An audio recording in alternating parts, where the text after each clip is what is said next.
Salut les amis, j'espère que vous allez bien. Je suis très heureux de vous retrouver pour cette nouvelle vidéo qui cette fois-ci est un test d'un appareil photo. L'appareil photo il est ici, c'est le Canon M50.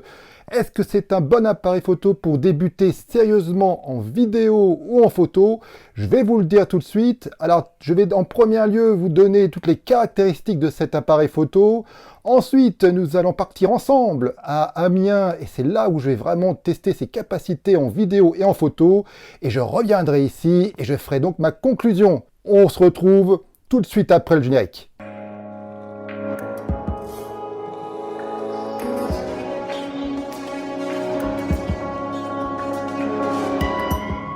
Le Canon M50, je l'ai donc entre les mains, c'est un appareil photo hybride APS-C. Alors c'est quoi un appareil photo hybride? Eh bien, alors donc, vous avez compris, c'est un modèle où on peut changer les objectifs comme un appareil photo réflexe, mais ce n'est pas la même chose. La différence entre le réflexe et l'hybride, c'est que dans le réflexe, il y a à l'intérieur un miroir. C'est-à-dire que lorsque vous allez regarder à l'intérieur du viseur, vous allez voir le reflet du miroir. Donc, vous allez avoir l'image exacte qui se trouve devant vous. Avec un appareil photo hybride, il n'y a pas de miroir à l'intérieur. C'est une image électronique comme une image de votre smartphone. C'est exactement pareil. C'est pour cette raison que les réflexes sont beaucoup plus gros et plus lourds que les appareils photo hybrides en règle générale. C'est pour ça qu'il est aussi petit et léger. C'est en effet un appareil photo hybride extrêmement léger, puisqu'il ne pèse que 512 grammes avec son objectif incorporé. C'est vraiment l'appareil photo hybride le plus léger sur le marché, c'est certain. Alors en termes de finition, qui dit légèreté, forcément il n'est pas en métal, hein. Il est entièrement en plastique et vraiment même l'objectif est en plastique, tout est en plastique, mais je trouve que c'est globalement plutôt de bonne finition. Comme la plupart des appareils photo dans cette gamme, il y a un écran qui est fixé sur module, ce qui fait que c'est parfait pour faire des selfies ou pour se filmer justement pour une vidéo YouTube lorsqu'on est tout seul. L'écran est entièrement tactile, donc c'est parfait pour naviguer dans les menus ou pour fixer l'autofocus. Il faut savoir que cet appareil photo, le Canon M50, est vraiment un appareil simple. Comme vous pouvez le constater, il y a très peu de boutons dessus. Contrairement à d'autres appareils où on a l'impression, notamment les Panasonic, où on a vraiment l'impression d'avoir carrément un ordinateur entre les mains. Ce n'est pas le cas avec celui-ci. Donc il ne devrait pas trop effrayer les débutants qui ont l'habitude de prendre des photos avec un smartphone auparavant. Mais ne vous inquiétez pas, l'essentiel y est bien sûr, hein. Vous pouvez facilement naviguer dans les menus via les boutons également. Tout ce qui est autofocus, automatique, manuel, toutes ces fonctionnalités-là sont là, bien sûr, au niveau des boutons, donc il n'y a aucun problème, hein. C'est donc un appareil photo à 24 mégapixels. En termes de rafale, il peut atteindre 9,25 images secondes lorsque vous faites des photos en JPEG. Sinon, ça peut aller jusqu'à 9,80 secondes lorsque vous faites du JPEG plus RAW. Les connaisseurs comprennent de quoi je parle. L'objectif de kit qui est fourni avec la boîte, en général, c'est un EFM 15-45 mm et il ouvre juste entre f3,5 et 6,3. Comme tous les appareils photo modernes au niveau de connectique, il a à peu près tout ce qui est important. Il a par exemple une prise HDMI. Il y a aussi une connexion sans fil. Vous pouvez donc connecter votre appareil photo à une tablette ou à un smartphone en Wi-Fi et Bluetooth via une application bien sûr. Et ainsi, vous allez pouvoir monitorer et déclencher votre appareil photo à distance. C'est très pratique pour la photo et la vidéo si vous êtes tout seul et que vous êtes en train de vous filmer. Comme je l'ai déjà dit, il a un capteur de 24 mégapixels. En vidéo, il peut filmer en Full HD, donc en 1080p à 25 ou 50 images par seconde. Il y a aussi de la 4K, c'est d'ailleurs le premier hybride de chez Canon qui a le 4K. Mais là, malheureusement, vous pouvez le filmer seulement à 25 images secondes. Il y a bien sûr beaucoup d'autres fonctionnalités dans cet appareil photo. Vous pouvez faire du time-lapse. Il y a pas mal de filtres, de scènes qui vont pouvoir vous aider si vous êtes débutant en photo ou en vidéo. Il est vraiment complet à ce niveau-là. En termes d'ergonomie de menu, il est vraiment très simple. Il est beaucoup moins complexe que chez Sony par exemple. Si vous débutez, vous allez facilement vous y retrouver, je pense. Bref, je crois que je l'ai suffisamment décrit au niveau des caractéristiques. C'est le moment de voir ce qu'il vaut sur le terrain. Alors on se retrouve à Amiens.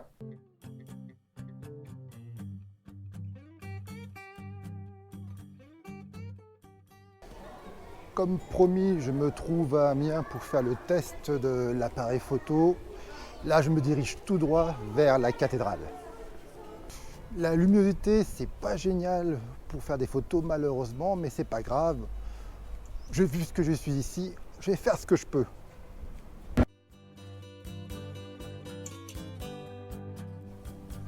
Ah là, j'arrive. Ah ouais. Ah les amis, je sais pas si vous l'avez déjà vu cette cathédrale, mais elle est vraiment magnifique, la cathédrale d'Amiens.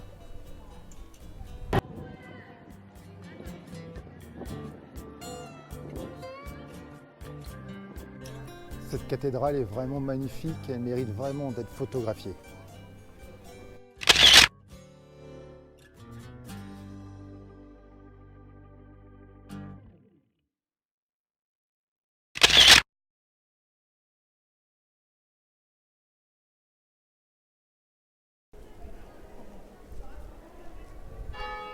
On va la visiter. Elle est vraiment superbe les amis.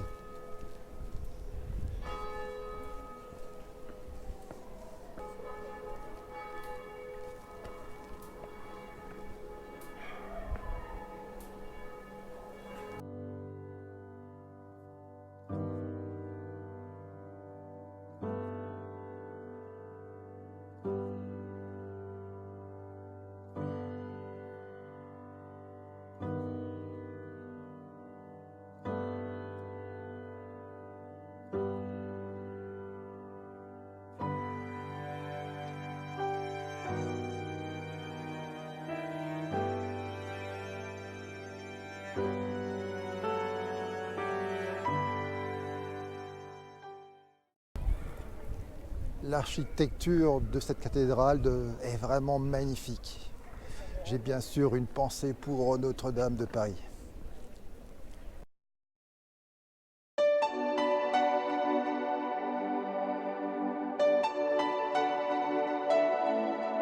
Jusqu'à maintenant, je me filme avec la GoPro Hero 7 Black. D'ailleurs, si ça vous intéresse, j'ai fait une vidéo test complète sur cette caméra. Je vous mettrai les liens dans le descriptif et ça devrait apparaître également sur l'écran. Mais je vais voir ce que vaut le Canon M50 en vidéo. Donc à partir de maintenant, je vais me filmer avec le Canon M50. Voilà, là je suis en train de me filmer avec le Canon M50, avec le micro interne de la caméra. Il a un stabilisateur optique. Et j'ai pas activé le stabilisateur numérique. Là on est en 1080p, 25 images secondes. Ça doit bouger un peu dans tous les sens, le son doit être moins bon, mais bon, je crois qu'en 1080p, on a plutôt une bonne image. Il faut savoir que les conditions sont pas terribles. Et là je filme en automatique. Dites-moi dans les commentaires ce que vous en pensez de la vidéo, là en 1080p. Là je me suis mis en 4K. 24 images secondes, alors là il doit avoir des gros problèmes, le focus il est pas terrible. Il faut savoir qu'en 1080p c'est du dual pixel, l'autofocus il est excellent, là c'est pas le cas, en 4K c'est un autofocus de contraste. En plus lorsqu'on met en 4K l'objectif crop à mort, donc on a un gros zoom, donc comme vous pouvez voir en 4K c'est vraiment pas terrible. On peut seulement mettre la caméra sur un trépied et on ne peut pas faire autrement lorsqu'on est en 4K malheureusement. Comme promis, on se retrouve chez moi, c'est le moment du bilan, de la conclusion. Qu'est-ce que j'ai pensé de cet appareil photo? Au niveau de la photo, et je vous le dis tout de suite, c'est la plupart du temps le cas pour les appareils photo dans cette gamme de prix, puisque vous pouvez le trouver à 600 € sans l'objectif et à 700 avec l'objectif. Bien évidemment, en photo, il est excellent. Je trouve l'image globalement assez homogène. Malheureusement, à Amiens, il n'a pas fait beau, donc au niveau du couleur, c'était pas terrible. Mais sachez que chez Canon, les couleurs sont assez flatteuses. Et l'autofocus, il est excellent. Au niveau de la vidéo, en 1080p, je trouve l'image assez flatteuse et plutôt bien définie. Au niveau du son, le micro interne de l'appareil photo est pas trop mal, mais c'est pas terrible. J'ai oublié de vous le mentionner, mais dans cet appareil photo, il y a une prise jack, donc vous pouvez bien évidemment fixer un micro externe à cet appareil photo et là le son va être bien meilleur. Le souci avec cet appareil photo, c'est qu'il n'y a pas de stabilisation mécanique. Je veux dire par là qu'il y a deux stabilisations, la stabilisation optique qui est due à l'objectif et il y a aussi une stabilisation numérique, donc électronique. Mais il n'y a pas de stabilisation mécanique et c'est justement ça qui est important lorsque vous faites de la vidéo, c'est la stabilisation mécanique, mais il n'y en a pas. Donc si vous voulez vraiment avoir une image stable, il n'y a que deux solutions, mettre cet appareil photo sur un trépied ou alors sur un gimbal ou tout autre stabilisateur mécanique. Après, lorsque vous enclenchez la stabilisation optique plus la stabilisation numérique de cet appareil, ça tremble, c'est vrai, mais c'est pas atroce non plus, j'ai pas trouvé ça vraiment rédhibitoire. En 4K, là c'est problématique. La stabilisation est vraiment pas bonne et surtout l'image est croppée. Qu'est-ce que je veux dire par là? C'est que lorsque vous filmez en 4K, vous n'avez pas un plein cadre au niveau de l'objectif, c'est croppé. C'est pour cette raison que dès que vous filmez en 4K, vous zoomez automatiquement sur l'image. En plus, je l'avais dit pour la photo, je le répète pour la vidéo, il a un excellent autofocus, on appelle le dual pixel, et que ce soit en photo ou en vidéo en 1080p, il n'y a rien à dire, c'est un truc génial. Par contre, mauvaise nouvelle en 4K, il n'y a plus cet autofocus, le dual pixel, mais un autofocus par contraste. Et là, je vous dis tout de suite, cet autofocus par contraste, il est absolument nul. Vous êtes donc obligé, lorsque vous filmez en 4K, d'utiliser l'autofocus manuel. Bref, on s'est compris, si vous voulez absolument faire de la vidéo en 4K, c'est pas forcément cet appareil photo qu'il vous faut. Au niveau de l'autonomie, il est pas mal, mais pas extraordinaire. Vous pouvez faire 200 photos facilement, mais en vidéo, là, c'est vraiment autre chose. Surtout si vous faites de la 4K, votre appareil photo, l'autonomie fond comme neige. En gros, au maximum, vous pouvez l'utiliser pendant 30 minutes si vous faites de la vidéo 4K, mais heureusement, c'est un peu plus quand même si vous faites de la 1080p. En conclusion, qu'est-ce qu'on peut dire de cet appareil photo? Je trouve personnellement qu'il est excellent pour les débutants. D'abord, il n'est pas effrayant parce qu'il est petit, il est léger, il rentre dans n'importe quel sac, il n'y a pas trop de boutons et de fonctionnalités inutiles, il n'y a vraiment que la base. Lorsqu'on est débutant, c'est ce qu'on demande. Pour la photo, c'est donc un excellent appareil pour débuter. Je dirais la même chose pour la vidéo, mais attention, surtout en 1080p, puisque vous pouvez utiliser l'autofocus, le dual pixel, qui est vraiment fabuleux. En conclusion, c'est un excellent appareil photo si vous souhaitez débuter en photo et en vidéo. En termes de qualité-prix, on peut difficilement trouver mieux. Bien sûr, en termes de fonctionnalité, il y a des meilleurs appareils, mais en général, ou ils coûtent plus cher, et surtout, ils sont beaucoup plus complexes à utiliser. Je pense aussi qu'il peut intéresser les experts s'ils veulent l'utiliser comme un appareil photo secondaire, notamment pour les vacances, vu qu'il est extrêmement léger et que vous pouvez le mettre dans quasiment n'importe quel sac.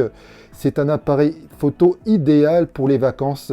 Voilà, je crois que j'ai tout dit sur cet appareil photo. Dites-moi dans les commentaires ce que vous en avez pensé. Est-ce que vous êtes intéressé par ce Canon ou est-ce que vous l'avez déjà utilisé? Dites-moi ce que vous en pensez, ça m'intéresse vraiment. Likez la vidéo si vous avez trouvé que je vous ai appris quelque chose. Partagez la vidéo car le partage c'est la vie, ça me ferait très plaisir. Et abonnez-vous à ma chaîne si vous ne souhaitez pas louper la prochaine.